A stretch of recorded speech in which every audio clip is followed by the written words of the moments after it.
என் பிள்ளைய பத்தி கேட்டீங்க, அதுக்கு பதில் சொல்லு. ஒரே வார்த்தையில் சொல்லணும்னா, ஈன்ற பொழுதின் பெருதுவக்கும் தன் மகன் தமிழகத்தின் தலைவன் என்பதை கேட்டு இப்படியும் சொல்லலாம்.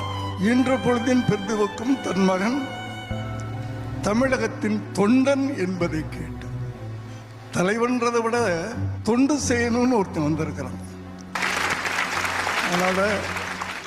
அதனால என்னுடைய வாழ்த்துக்கள். அந்த ஒரு இலக்கை மனசுல வச்சுக்கிட்டு ஒரு பிள்ளை இன்னைக்கு தான் வாழ்கின்ற நாட்டுக்காக, அந்த மக்களுக்காக தன்னை அர்ப்பணிச்சுட்டு தானும் அப்படி ஒரு தமிழ்நாடுடைய சரித்திரத்தில் இடம்பெற வேண்டும் என்ற ஒரு புனிதமான நோக்கில் ஒரு இளைஞன் பயணப்பட்டு கொண்டிருக்கிறான். அவன் என்னுடைய மகன் என்பதை நினைக்கும் போது ஒரு தகப்பனாக பெருமையாக.